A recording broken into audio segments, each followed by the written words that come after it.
Okay, let's describe now the last compartment of the leg.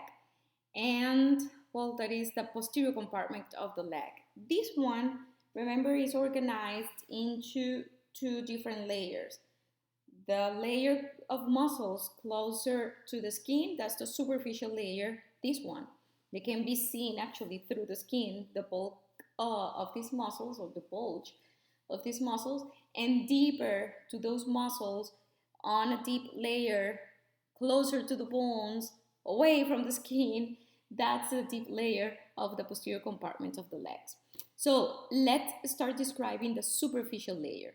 In there we have two muscles actually, triceps suri and plantaris. That's it. Triceps suri consists of three muscles. See, we have triceps brachii in your arm. Now we have triceps suri in the sural aspect of your calf, of your leg, which is your calf. So the three muscles are gastrocnemius, but gastrocnemius has three, this one has two heads. This is the lateral head on the same side, of your pinky, and the medial head on the same side of your big toe. And deeper to that is the soleus, this muscle that if you pull down or peel back the gastrocnemius, you will be able to see underneath the soleus. Now, the three muscles, both heads of the gastrocnemius and the soleus, they insert by a single and common tendon, which is this one that is called the calcaneal tendon, because inserts on the calcaneus. A common name is Achilles tendon, but please, we are in anatomy, so let's use the anatomical term, which is the calcaneal tendon. Okay, the other muscle that we're going to describe in this compartment is this tiny but proud muscle, which is plantaris. Okay, which sometimes attaches or inserts, let me rephrase this, the tendon of this axon inserts with or fuses with the calcaneal tendon to attach on the calcaneal bone, or sometimes, can you see there's another tendon in here? That's the tendon of the plantaris. Sometimes attaches by a different tendon, but it's still on the calcaneus. Now, the entire compartment, posterior compartment, deep and superficial layer, they're innervated by the tibial nerve. All of these muscles, all of them in the superficial and deep layer, they can plantar flex your foot. Now, as we did before, we're going to assign another action to these muscles. Now, let's see in here. Well, right in here, we have, this is the posterior aspect of the femur, tibia, and fibula. Look at the gastrocnemius. They originate, this is the lateral head, originates on the lateral femoral condyle, and the medial femoral condyle. The soleus originates on the posterior surface of the tibia.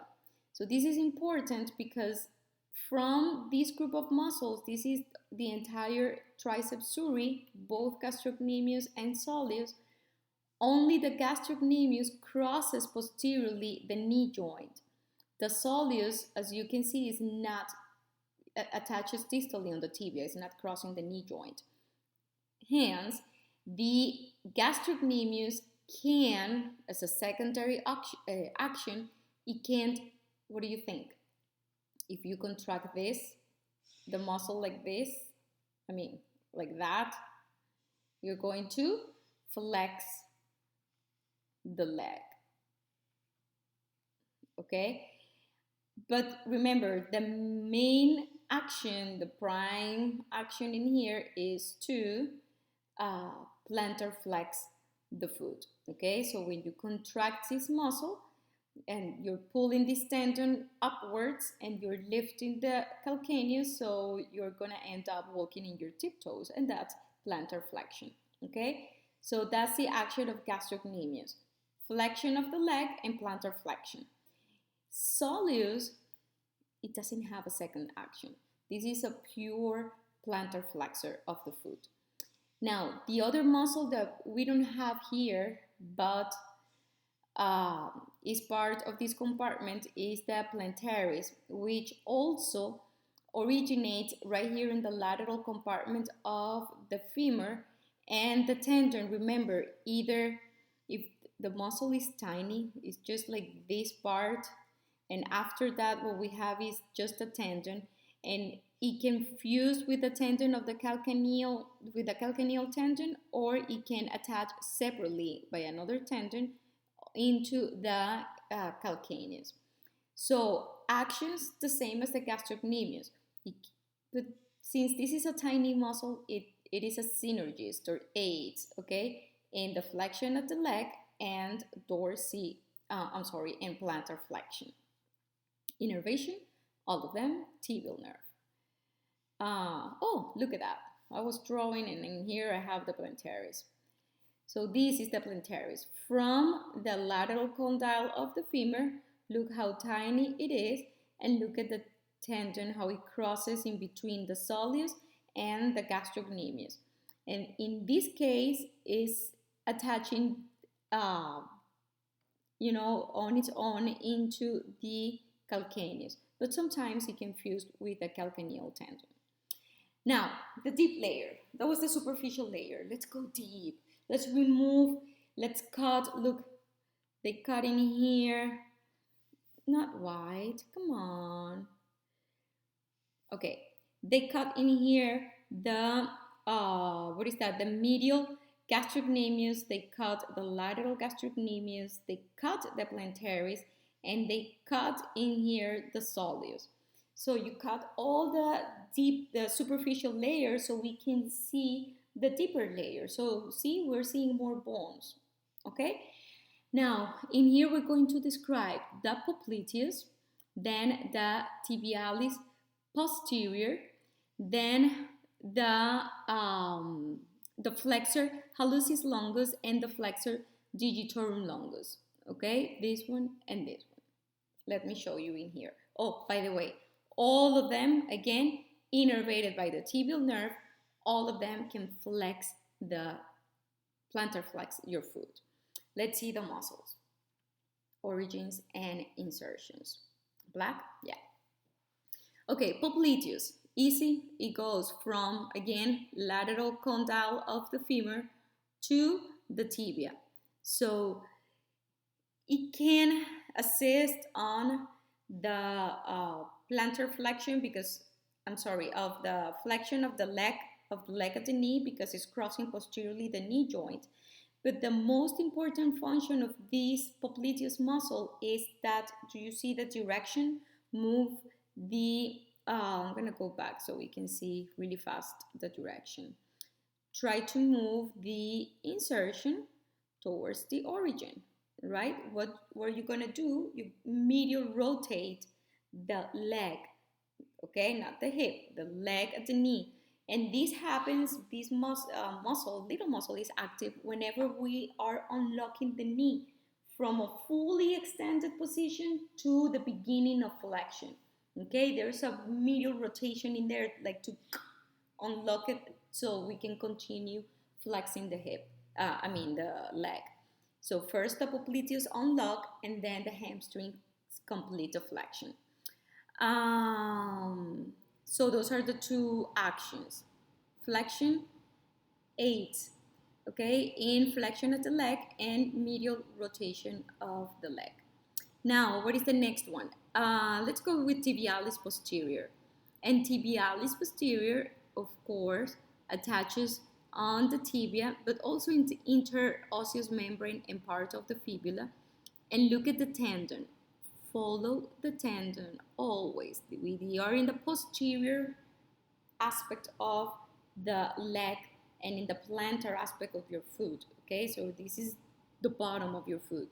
And look at this tendon splits 1, 2, 3, 4, 5. Okay? Don't get confused, please, with the flexor digitorum longus. See that the tibialis posterior only inserts in some of the tarsal bones. It doesn't go beyond to insert on the toes, on the phalanges. So actions of the tibialis posterior. Well, one we know is already the plantar flexion. And the other, remember, I said all the tibialis can invert your foot. And this is actually the prime mover for inversion of your foot. Now, Flexor Hallucis. Let's start with Flexor Hallucis. Yeah, Flexor Hallucis longus. So it flexes the hallux, right? It's this muscle here on lateral to the tibialis posterior. So when you follow this muscle, it inserts or originates actually only on the fibula, and it crosses. It does something similar to what extensor hallucis longus does. Crosses the leg from lateral to medial to insert on the distal phalanx of the hallux. So what is the function? To flex the hallux, okay? And the secondary function is to, or the second function is to plantar flex the foot. So plantar flexion and, well, flexion of hallux. Popliteus, I think we already described it, from lateral, right? Femur condyle to the tibia. And the last one is flexor digitorum longus, which is on the medial side of the tibialis posterior. So when you follow this tendon, I mean the muscle originates, yes, on the tibia. When you follow the tendon to its insertion, see there it goes all the way to the distal phalanges of the digits 2 through 5. 2, 3, 4, and 5. So it can, we know already, it can plantar flex your foot, but it can flex the digits. Which one? Because in anatomy we need to be as specific as we can. Digits through 2 through 5. Okay. So in there you have the two actions per for each muscle. You have, you know, that all of them are innervated by the tibial nerve. You know, I forgot also to mention that both flexors we can add a third action in here, and it's inversion. Okay, so both flexors can invert your foot, can plantar flex your foot, and can the flexor hallucis flexes the hallux, the flexor digitorum flexes the digits 2 through 5. My gosh, if you can understand that, my respect for you. So let's summarize everything we have said in this class in the next video. See you.